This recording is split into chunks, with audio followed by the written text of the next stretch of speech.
Okay, I suggest to start because we have reserved room.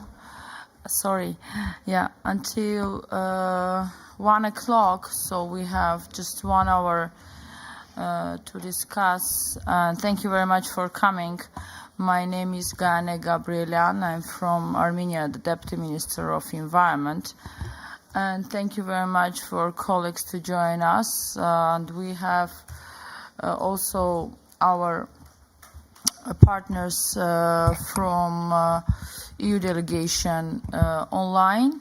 So we will give also the floor to our partners who is connected online. And first, let me just express my gratitude for accepting the invitation. And this participation in 2023 is pivotal to access the world's collective progress towards achievement to the purpose of Paris Agreement. The long-term goals can set path for low-carbon development. And yesterday also we were discussing in our EEG group about collective low-carbon initiatives, etc. And this is very important that we all understand the importance of LEDS and all strategies in government level, in policy level approved. So this knowledge sharing and networking opportunities organized by hybrid format, I have already mentioned about this. And I would like to give the floor to Martin Ervan, joining as remotely from Energy and Climate at the Directorate DG NEAR of the European Commission for welcoming speech. Martin, please, are you here? Yes, I am. Thank you very much. Please take the floor, yeah. Thank you very much. Dear government representative, policymakers, and experts in climate action, it is a pleasure to welcome you today in Bonn and online for this event on long-term low-emission development strategies, in which we will provide insight towards concluding the first global stocktake. Eastern partner countries are facing high vulnerability to the harmful effects of climate change. Natural disasters such as extreme weather events, frequent heat waves, forest fire, drought, and flooding are becoming more frequent. The Paris Agreement intends to enhance adaptive capacity, strengthen resilience, and reduce vulnerabilities to climate change. To do so, countries are requested to develop long-term low-emission development strategies to pave the way for long-term structural changes required to transition to a low-carbon and resilient economy by 2050. The invasion of Ukraine and the response to the crisis by the international community through sanctions against Russia have impacted significantly the EU and its neighboring regions. The EU will continue supporting Eastern Partnership countries, resisting the weaponization of energy by Russia by accelerating the decarbonization of their economies. It will require working with our partner to stabilize global energy markets and help most vulnerable countries to face the consequences of this new geopolitical environment. Our main message is that despite the short-term needs for alternative fossil fuel supplies, the European Green Deal is instrumental in addressing some of the implications of the war in Ukraine. It is a response that considers the global concerns raised by the geopolitical and socio-environmental crisis in both the short term and the long term. To achieve our decarbonization objective, greenhouse gases emission must be reduced in all economic sectors, from industry and energy to transport and farming. Climate change is a global threat that impacts our economies, environment, health, biodiversity, energy system, food systems, land use, and our well-being.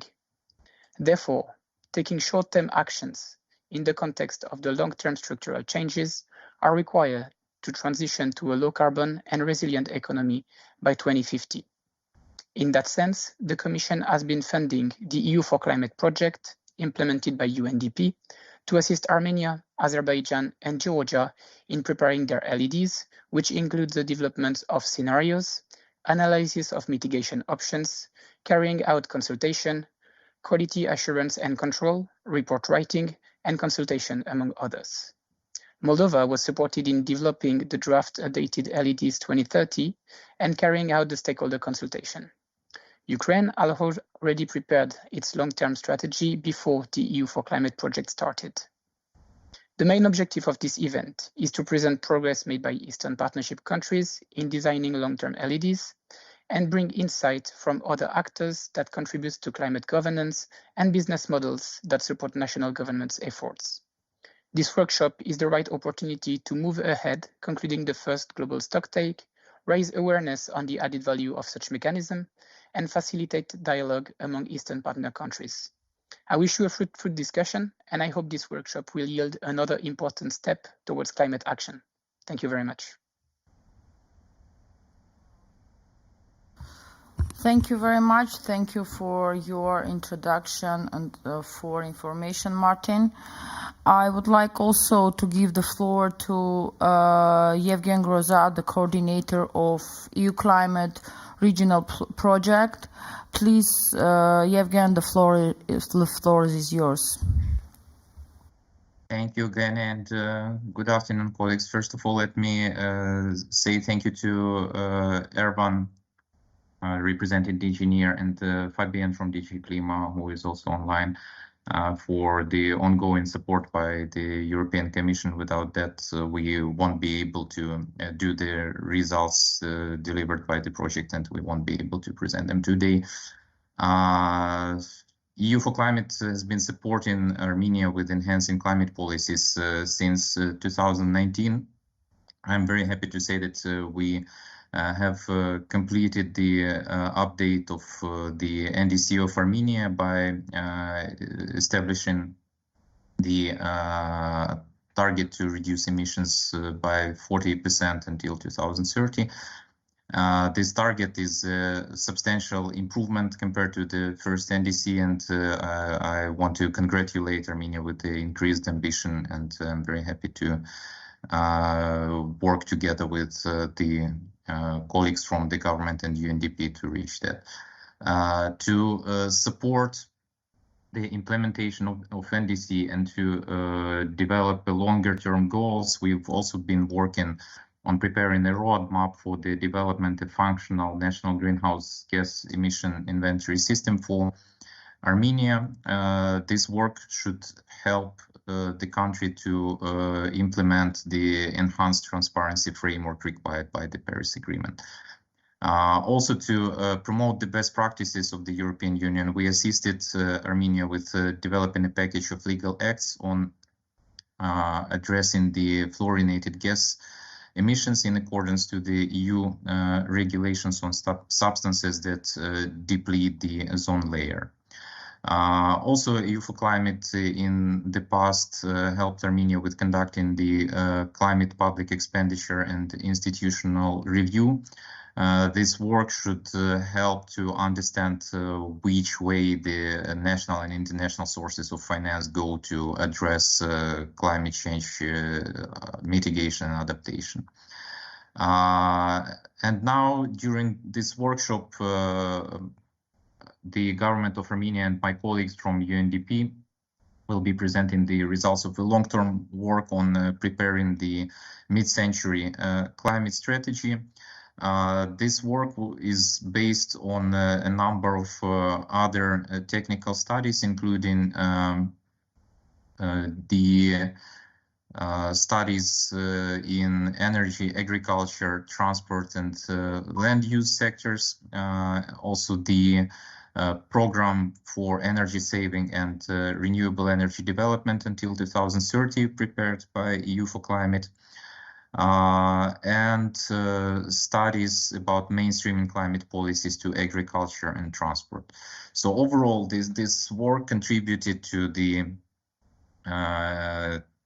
document that will be presented today, and I'm sure that it will be approved by the government of Armenia and further taken on for climate action.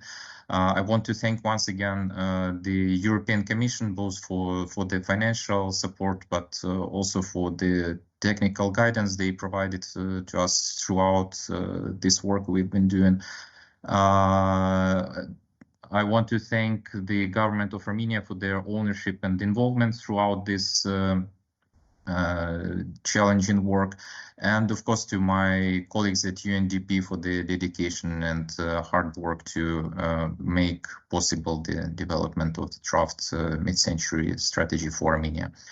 Thank you very much, and I'm looking forward to the presentations today and working further with you on implementing this strategy. Thank you very much, dear Yevgen. Thank you for all words, and I think this is a good time for start the presentation and to just show.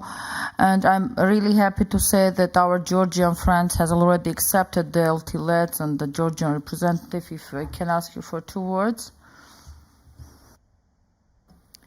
Thank you very much, and thank you for inviting us to be the participants of this panel. Georgia just recently adopted the LEDS document. However, just to share the experience that we had, it was quite a long process.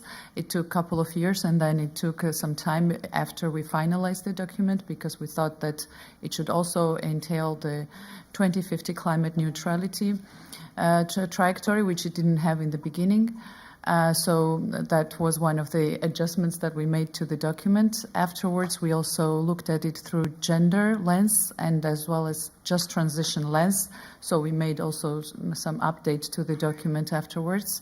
The document has all the economic sectors included and considers like the scenarios with measures, with additional measures, and with the possibility of climate neutrality.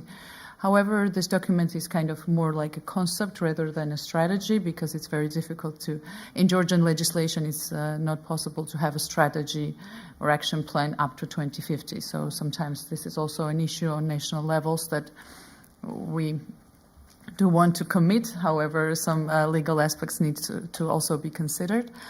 We believe that in this document, our vision is that, like, through technology transfer and through decarbonization of economy, of course, investment in renewable energies and energy efficiency could actually bring Georgia towards climate neutrality by 2050, also considering the international support and national contributions to the budgets, because the budgets will also need to be revised on national and local levels. So in general, that is what we wanted to share. Thank you. Thank you very much. Thank you very much. And I think also after the presentation, we have also Bulgarian friends here who has also big experience in that, and they can also share their thoughts about all these things. So let's start.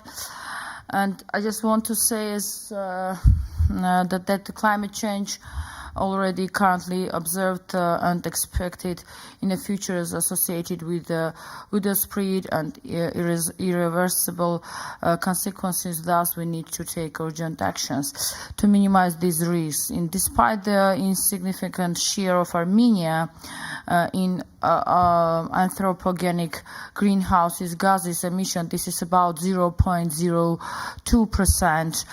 The country has actively joined to all global processes, and our Paris Agreement takes them combat climate change. The government of Armenia seeks to reduce the climate impact on country and contribute to the global reduction of greenhouse gases.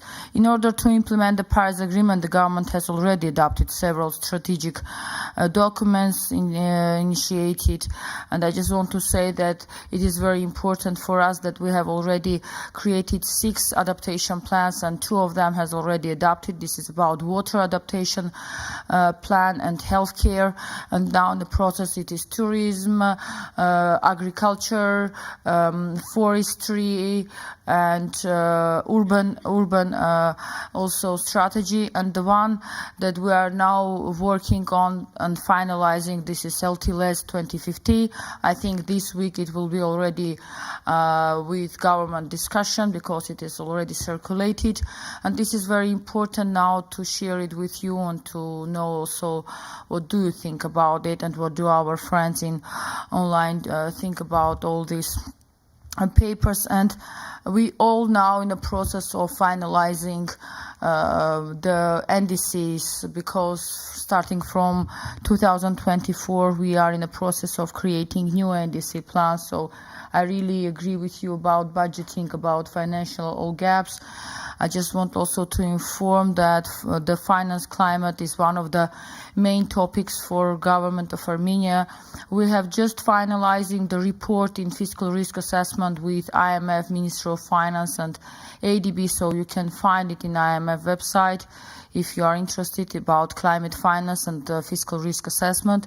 Now we are creating water fiscal risk assessment in climate and adaptation. So this is the next that we want to do, but also we are interested in regional fiscal risk assessment in our region about climate finance. So this is some topics that we're providing with IMF and ADB and with the Ministry of Finance as well. So the long-term low-emission development strategy of Armenia, which I will present later, as well as climate law of Armenia, will be another strategic milestone among those achieved. We expect to have the strategy adopted this year and initiate public consultation on the draft law in the fall of 2024. In this regard, I just want to mention that we also developing now the climate law. This is coming after water code, and we have already accepted the environment impact assessment law and air law, because this is the biggest triangle for climate agenda, the air law, the environment impact assessment, and this is also under SEPA agreement, because this is one of the topics of our SEPA agreement. The LEDS of Armenia will provide the government with a vision of the mid-century climate policy goals of the pathway to carbon neutrality in the second half of this century, and it will assist in the environmental sound long-term planning. And I really agree with my Georgian friend that this is long work, and it is not something that we create this year, and we will not going to update it, because we must also learn in our cases, because this is something new for countries. And I don't want also to forget about emission trading, about carbon taxes that is upcoming to all our governments as challenges that we need to understand how we go through that. In all these criteria, also, I just want to mention that Armenia, being very European in environmental field, still we are the part of Eurasian Commission, so we need to understand also how to collaborate these two agendas, like European and Eurasian, and this is also very challenging for government because there is plenty of convention that we are ratified, but in Eurasian Commission still there is many countries that are not ratified. So we have circumstances in Mercury case, in many other fields, that we need to understand how we engage these processes together, as well as the LEDS, because this is about forestry, water, electric vehicle, and the most challenging is electric vehicle, because we need to understand how to coordinate it in Eurasian Commission zone, because there is separate technical aspects that we need to take into consideration. But starting from 2020, the government of Armenia create a big opportunities for enhancing the export of electric vehicles, and we have a good raise of the number of them, and now we are finalizing the e-vehicle strategy, which will be increasing the infrastructure. The most important part for us, the most challenging part is infrastructure and technical several things about the electricity, power, and the tariffs, for sure the tariffs. So the update Armenian National Development Contribution, as I already mentioned, in 2021 demonstrates increase in country's climate ambition, which is based on sectoral development policies and stated sustainable development goals. I just want to mention about sustainable development goals that we are really have big benefits in SDG 6.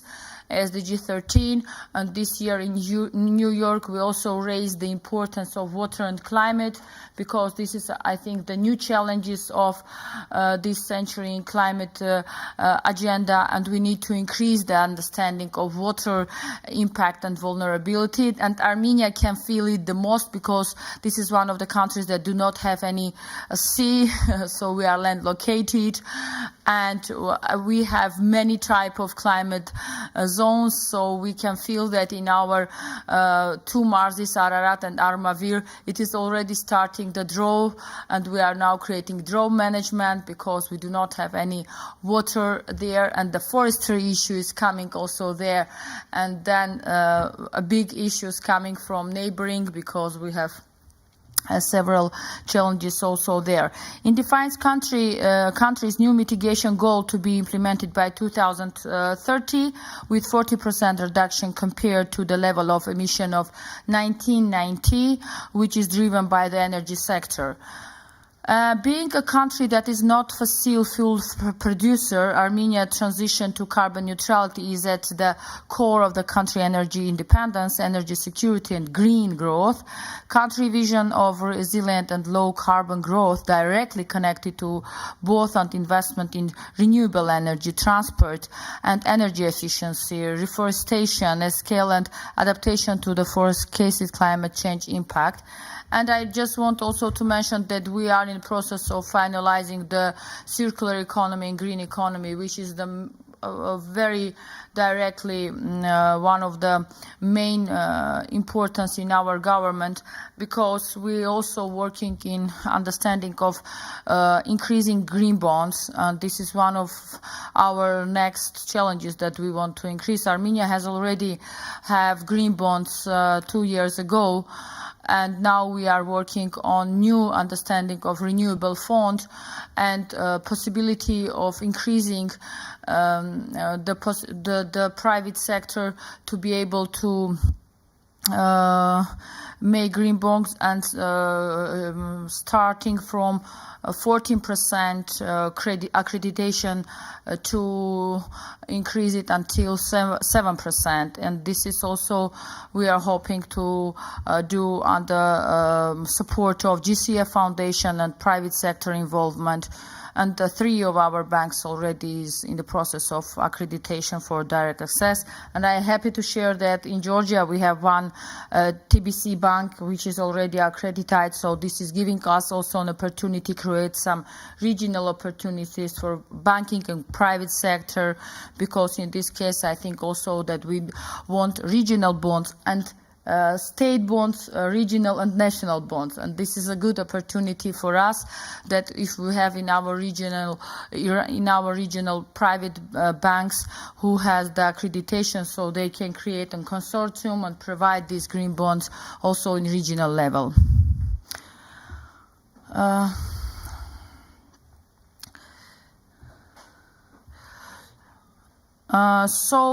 The monitoring and evaluation of NDC's implementation will, on the other hand, will inform the LEDS review process and provide information on progress made towards the achievement of the mid-century goals in the line with the no backsliding rule. And upon of developing in the upon developing the strategy and the vision include therein, as well as choosing the potential solutions, several assumptions in relation to trends in Armenia have been identified. It is assumed that GDP will grow until 2030 and more than double compared to 2010. Such trends indicate the rapid economic growth of the country. The population of country will gradually increase by 2050. This is a target set by Armenian transformation strategy declared by the government. This trend is associated with favorable living environment of country.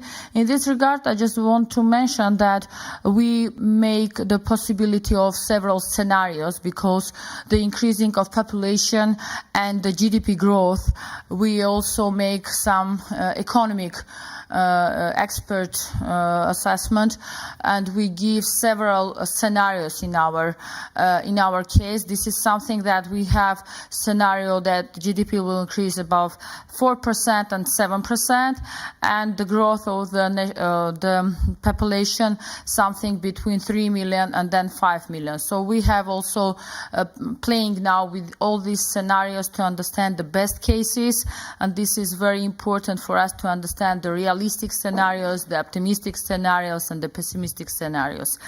Greening of Armenia energy generation through utilizing potential of renewable resources has recently become major trend in country economy. The main driving force towards significant achievement was in advanced government policy that is aimed to create favorable condition for renewable energy investment. In this case, I have already several times mentioned since my other interventions that Armenia is the one in the region who has already reached the target of 1,000 megawatt, which will kilowatt, which was in our strategy 2040 energy strategy, and now we are in the process of reviewing these gaps and increasing this license permissions, etc., because we have already several big projects, something like Masrik 1, 55 megawatt, and AIG 1 and AIG 2, about 400 megawatt, biggest investment in solar power. And we are now also working a lot with hydropower, because one of the main sources for electricity, this is hydropower, and still we are working on nuclear power and increasing our capacity in that until 2036, working for being able to reduce also the second nuclear hydropower. So certain policy measures by government have triggered the introduction of affordable financing instruments, and I have already mentioned about this financing instrument, but there is several targets that we want to create until 2030. This is 15% of solar energy share in total energy production, and the share of zero carbon power generation in total will be about 54% as of 2020. The total installed capacity of power plants using renewable energy sources connected to the electricity system expect for large hydropower plants has increased almost 18 times compared to 1999. This indicates the development trends of the country with a low carbon route. In these slides, three major paths are provided, but I have already mentioned about these scenarios. Exclude all policies and measures, implementation, assume commissions for I'm so sorry, still here. Sorry for that. Assumes commissions of 700 megawatt solar PVs by 2030, developing nuclear power, etc. And I have already mentioned about this. Low carbon socio-economic development in the Republic of Armenia is based on three interrelated components that will lead to a fundamental transformation of the energy sector. This is decarbonization of the primary energy supply, decarbonization of electricity and heat production, decarbonization and highly efficient energy and use in buildings, transport and industry. And just about buildings, I want to tell that we have now ongoing the project of buildings, and I think this is very popular now in Armenia, mostly in our regions, that this has some effect that one community see that something going on in another community, and they make this all increasing of free finance for community to share it in another needs. So they start to do it already by them all. So government push some project, but when they see this is something like accumulative effect. So the other communities start to create their own needs in that, and this is very interesting to see and to understand that the government need only to push some processes, and in the other hand, the communities will catch up this and will be more progressive than government in places. Based on the energy strategy of the Republic of Armenia, the government is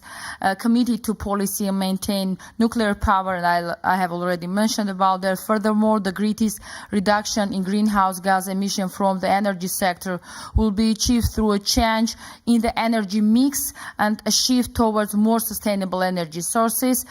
Significant improvements in energy efficiency in the transition and distribution of energy and final demand will also be needed. In addition, further efforts will be needed to reduce fugitive emissions from natural gas system, decarbonization in electricity and heat generation, transmission and distribution will be achieved by leveraging private investment and revising public investment policies. About public investment policy, I just want to mention that we adopted public investment management decree in 2021, and this is already something that is ongoing because we have investment committee under Prime Minister, which is creating project portfolio for all public investment projects. But this year we include the new criteria as climate criteria there, so we can now share underline the public investment and green public investment. So it is something like investment-ready projects in green projects, and we can identify mostly the climate projects there, and then understand the cost-benefit analysis of all investment that we are doing in climate. So agriculture sector is one of the, and we have also here, I didn't also introduce you, our big expert in agriculture, Alison. She will represent herself in 2 minutes, but agriculture, the champion of agriculture is here, so she will have also 2 minutes information, Alison, if you don't mind. So agriculture sector is one of the leading and strategically important economic sectors of Armenia, given the underdeveloped state of emission reduction policy in agriculture sector. The government of Armenia will provide implementation of certain mechanisms and measures, but will also create necessary preconditions for them to be continuously effective. For this, an up-to-date reporting and monitoring system should be introduced, which should serve as a centralized platform for current data. The GHG emission in agriculture sector in Armenia can reduce through the following key sectors, specifically measuring and mechanism. So improved livestock management, new effective breeds, and improved feeding, increased carbon capture in the soil by improving soil management techniques and preventing its release,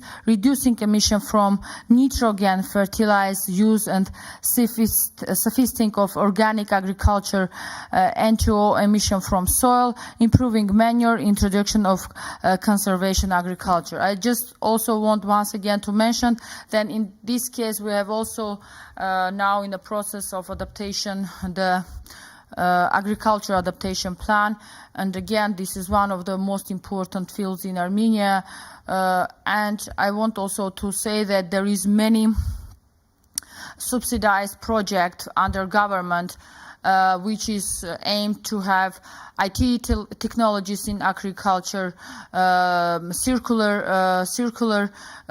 technologies, so secondary use of water, circular use of water, and all they are now under government control and have big subsidized by budget from government. The transport sector is one of the largest sources of GHG emission in Armenia. In 2019, it ranked second and had 21.6% of the total emission. In the transport sector, decarbonization measure will be implemented in 2 main areas: switching to more environmental friendly types of transport, I have already mentioned about that, and increasing energy efficiency and reducing emission from vehicles. The main energy sources for transport in 2015 2050 should be electricity and also technological new developments by hydrogen. The government plans to develop energy efficiency route network and structure for public transport. And we have already trying to increase all these ideas in several pilot cases in Yerevan and also in region, connecting Yerevan with region. Pilot e-buses project, which are planned for implementation 2023, 2024 in Yerevan. Also national adaptation plan and list of measures in 2021-2025, transition towards electricity mobility in Armenia, etc. Furthermore, in terms of public transportation, the government emphasizes a need of scaling up the quality of it in order to increase the share of public transport. As part of new public parking policy, new privileges are envisaged for electric vehicles owners and expanding electricity vehicles charging infrastructure, etc. All these technical and more important things we are sharing with our e-vehicle strategy.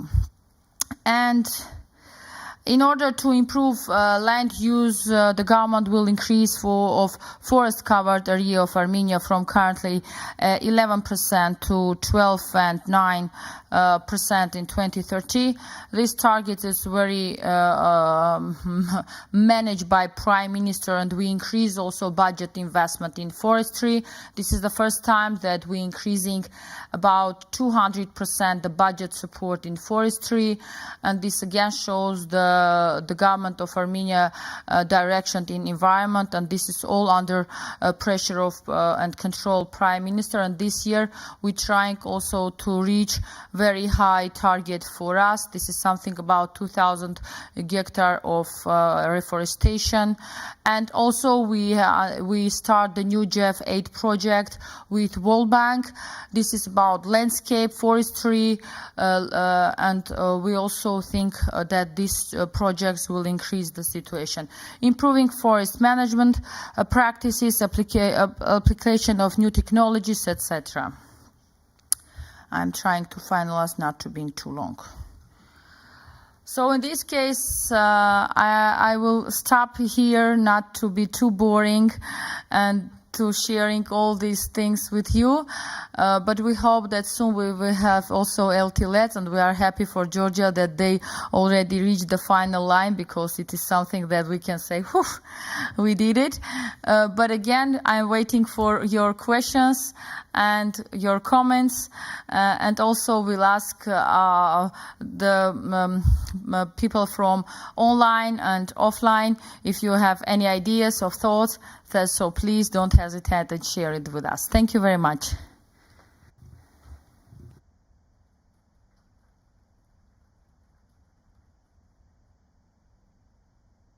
Can I ask if we have any raised hands, because I can see online? So please, if we have any question from here, we are happy to hear.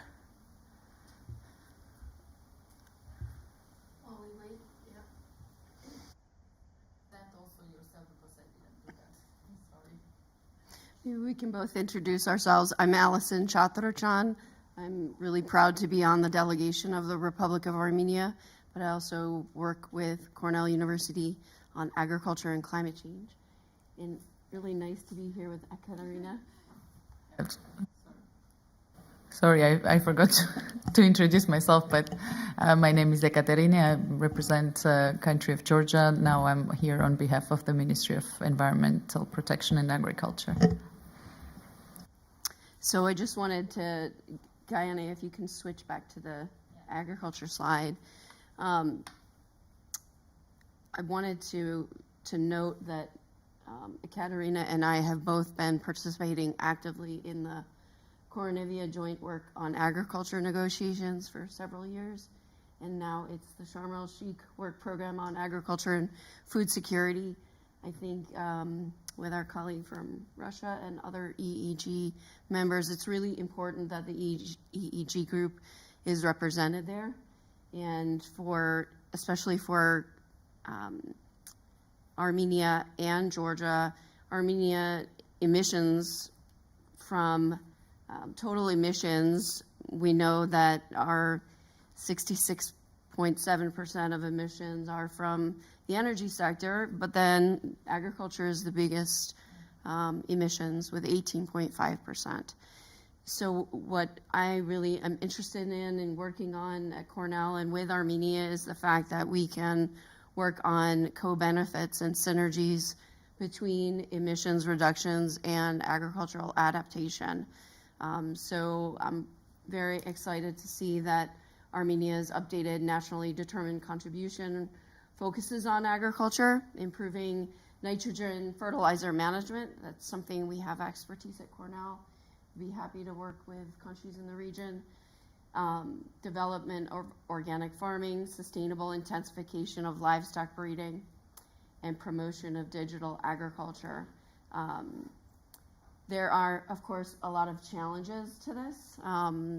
Armenia and many other countries need support and resources, technical advice. And so I would really encourage organizations like the FAO and the World Bank and others not to just focus on other regions, but to focus on our regions as well, Armenia and Georgia and countries that need support, especially for our agricultural mitigation and adaptation. Thank you very much. In this case, I just also want to mention that starting from this year, we also increase our portfolio with World Food Program according to all these cases, like water, food, sustainable food, like SDG 2 and water SDG 6, and also the climate agenda is SDG 13. And this is very important that you just mentioned, and I really agree with you about supporting for this, because I know that in Georgia agriculture also is the biggest portfolio, and the Minister of Environment, it is also comparing the agriculture portfolio. In our case, this is Minister of Economy who taking the agriculture portfolio. So yeah, it was merged. Ministry of Environment and Agriculture was merged, so now it's under this ministry.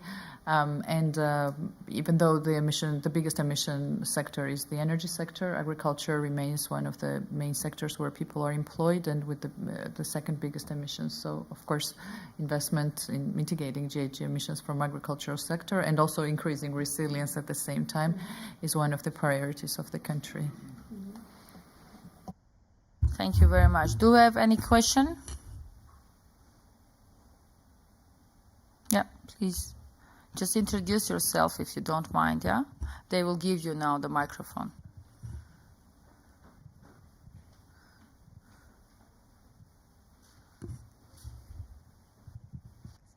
My name is on? Okay. My name is Anna Connor. I'm with the Cornell delegation. I was wondering what the role of non-state actors are in implementing Armenia's NDC and others in the region, because you've talked a lot about the national policy. So are you working with other organizations to help implement them on the ground? Thank you very much for this question. I just only want to mention that we have good partners from UNDP. It is already mentioned in our intervention. And I don't know that in Georgia also the UNDP is very active in supporting these cases. And we are working. And just want also to say appreciation from our UNDP team, because they are all involved in NDCs with LT Carbon 2050 creation of strategies, and they are our main partners in climate agenda at all. We have a very strong team from UNDP in climate agenda. But again, this is not only support from our IFIs or donor organization. This is under government and regions that need to be supported, because we have already adopted 2 regional climate strategies. This is very important that the head of the regions will understand understand because they are the final implementers of all these strategies. The government can create all these policies, etc., but still we depend from regions as an implementation agencies. So we need also to increase their capacities, their understanding of climate vulnerability and climate agenda, and they also must be involved. We are trying to do this, but being honest, this is not easy because region has so many other very for them very important cases because they are close to people and they have so many still challenges that they think that climate agenda can wait, but government pushing this agenda that maybe most of the challenges that they are now increasing because of the climate agenda, not in the process. So this will be my answer, but I would like to our friends if they have something to add, please. Thank you, Anna, for that great question. I just wanted to, going back to agriculture, I'll give you a concrete example of a really excellent project that's being undertaken by an environmental agricultural NGO in Armenia, and it's led by a colleague, Artak Hatratrian. So he had the good fortune of being a Hubert Humphrey Fellow at Cornell for a year and learned about the importance of soil health and cover crops. And he's now set up demonstration projects on 3 different fields in Armenia, very innovative project to demonstrate the importance of cover crops for carbon sequestration and climate resiliency on farms, and that was funded by GIZ. And it would be really excellent if we could partner with Georgia and do a similar field trials and demonstration project. He's also doing outreach and extension with farmers about the importance of cover crops. That project needs funding to continue, and it could be a great project in partnership with FAO or UNDP Armenia. I also want to mention that I participate with the Global Alliance for Climate Smart Agriculture. If you all are interested, you should Google that organization. And Artak is going to be creating a Climate Smart Agriculture Alliance for the Caucasus. It'll be an independent organization, but he'd really be interested in partnering with Georgia on that. Thank you. Yeah, thank you very much. We have a question, please. Yeah, hi. Jan Willem van der Ven, EBRD. As to your long-term strategy, so I see the kind of the results you want to achieve. Could you go one level deeper and per sector, what type of economic drivers you're thinking about in order to make that transition happen? And basically, with a real focus on what you're going to do domestically vis-a-vis kind of waiting for climate funding support from, let's say, the various climate funds and so on. Yeah. So are you thinking about, for example, carbon pricing in the energy sector or in the agriculture sector and or green procurement? Would be good to have a bit of a deeper understanding on that. Thank you very much. First of all, I need to mention that we have big regional project implemented by EBRD. This is Armenia, Georgia, Azerbaijan, and this is the regional biggest project that EBRD is considered under the GCF Foundation. Oh yeah, nice to see you here. And this is one of the also important projects that we can also target it. But if we're starting from the foundations, so Armenia has direct access to GCF Foundation and to Adaptation Fund. So this is still the biggest investment fundings for us. But this year, ADB is starting to create new country projects, and you know that the climate agenda is the biggest agenda in their portfolio. So we are now creating a big portfolio with ADB about climate and water, because ADB used to have water projects in Armenia 5 years ago or 7 years ago, but then they stopped the water projects. But now they are increasing their water portfolio, and this will be growth. And this is very important for us, because still the biggest economic tariff challenges for us. This is no tariffs for water. Because if we will go deeply, as you asked me to do that, so for tomorrow we have 33% water used by fisheries for the tariff of near to zero, like 0.6 luma. This is something like 0.00003 cent. So this is for us very challenging field, because starting from 2010, the fisheries in Ararat and Armavir region increased, and this create a draw situation there, and this is deep falls. And when I talk about deep falls, this is more than 395 meter deep underwater ground. This is our underwater situation, and we are now challenging this. Even we are ready to close these fisheries, because if we are not pushing the tariffs and they are not going to use some circular water use or secondary water use or whatever they can use for reuse the water, so we will have the big issues, economic issues in this case, because water every year becoming the most expensive native resource in this case.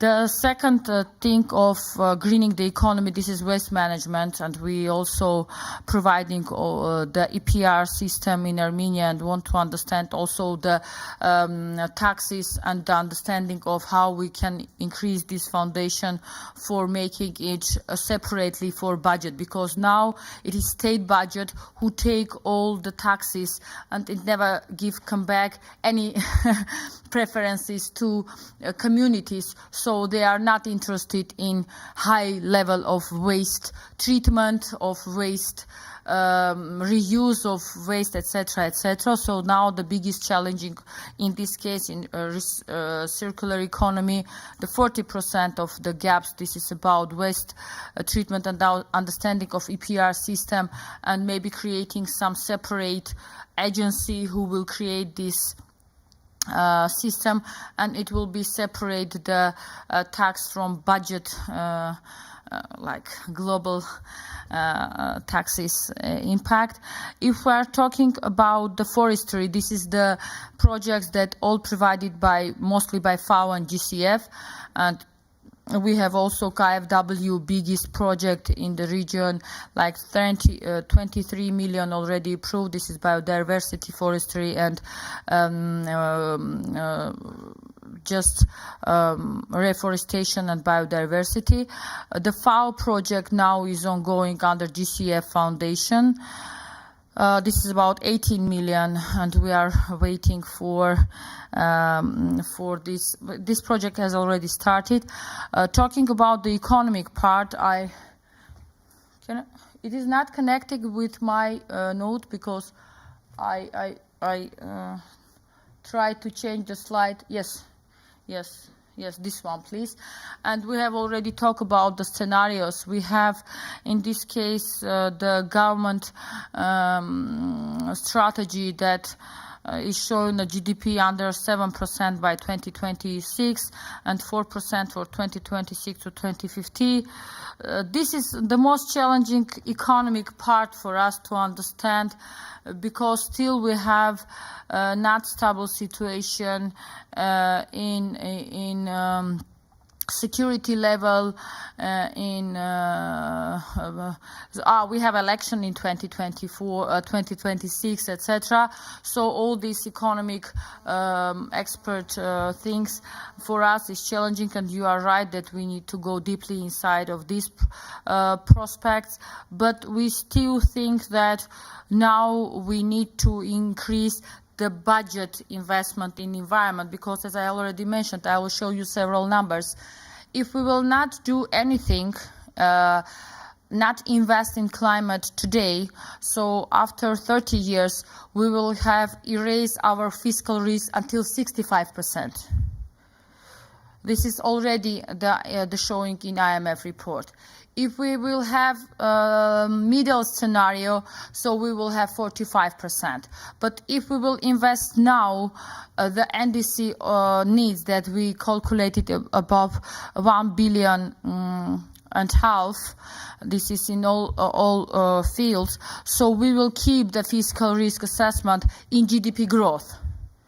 So this is the main challenges that we are now thinking. That's why we are now calculating the sectoral fiscal risk assessment to prioritize the sectors and to understand which is the most vulnerable. But again, in this case, water is one of the champion. Forestry is the mostly understandable, and also the waterlands. In our new GEF projects, we have something like 1,000 hectare of water landscape station, the natural one. And we have one successful project in Horvirab that we did it, and it make more CO2 emission than forestry. Again, but this is about natural one, not the one that we used to say that it, and this is also biodiversity creation, and most indicators now are in danger, because if we are talking about natural indicators in forestry like birds, of butterflies, etc., they are now in danger. So reforestation and restoration of this land waterlands, this will create also good indicative scenarios for us to see what we need to do else. If I can answer to your question, but I can go deeply. Thank you. Yeah, if we have another answer. Oh, question, sorry. Yeah. It's okay. So if we do not have, I will ask again our friends from online who want to add something maybe. Do we have there a message or something like that? I can see it or no? Okay, so in this case, I will ask Georgia to take the floor and to give 2 notes about also their carbon neutrality technical things, and then Alison, and then we can also conclude. Thank you. Thank you. So as I mentioned, we have finally adopted the long-term low-emission development strategy with the support of the EU for Climate project, and then we are now in the process of creating the first BTR, elaborating the first BTR, and updating our national determined contribution, which probably will have the higher target, up to 49% decrease by 2030.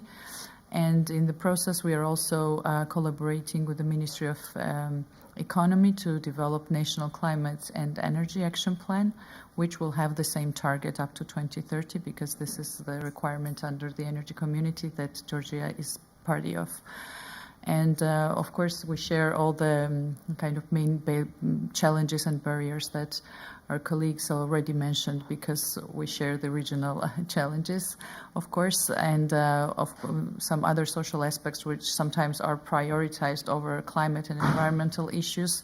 However, we are trying to put these issues higher on the agenda, and also during the budgeting, so that there is not a separate budget for climate and environment, but it's already included within the general budget when the Ministry of Finance adopts these budgets every year, and also, very importantly, on the municipal level, because they are the ones actually who are implementing those actions, and with the support of the Covenant of Mayors and the SECAPs that the municipalities are developing. Of course, the budgets do include certain aspects which are financed by the national government and sometimes additionally by donors. And I echo the idea of the importance of the involvement of non-state actors, because otherwise the ownership of these actions are not shared and then are not very well implemented. So yes, Georgia also tries to involve non-state actors, NGOs and private sector in involving them in the climate action, and we have various activities to ensure this. Yeah. Thank you very much again for inviting us here. Thank you very much. Thank you. Alison? Sure, thank you. I'll just make some quick closing remarks, and then we can end early and have a great break. Yeah. So I really want to congratulate Armenia for organizing this important event and thank the EU for Climate Initiative funded by the EU for their important work. I think it's really important that the EU is cooperating with several countries in this region on the same initiatives, and this can be a great starting point to really build regional connections on projects. We can definitely start with agriculture, and I agree with you, Guyana, on the importance of not only having these national plans, but really we know that we have international policies and then national plans, which are coming together really well, and we need to make sure they're implemented on the ground. And we know the challenges on the ground in all of our countries, and it would be excellent to try to find stronger partnerships or ways that we can build support with NGOs or with farmer organizations, especially in the agriculture sector, to do some of these projects to really reduce greenhouse gas emissions and increase resiliency. Projects like soil health demonstration projects, cover crops, and building new decision tools will take funding and cooperation. So thank you for organizing, and let's continue to follow up. Yeah. Thank you very much. I don't want to make you wait more for lunchtime, because it's always very challenging to have competition with lunch. But thank you very much for coming, for your answers. All these documents you can also find in our website, in our website of Environment Republic of Armenia. And thank you very much, Georgia, and thank you very much, Cornell University, for being with this very important. Thank you, EBRD, for regional project, being here, controlling how we are doing well with that. So we are also appreciate our European friends, UNDP, and all stakeholders. We still here, and we can also share some notes with you. Thank you very much, and have a good lunch.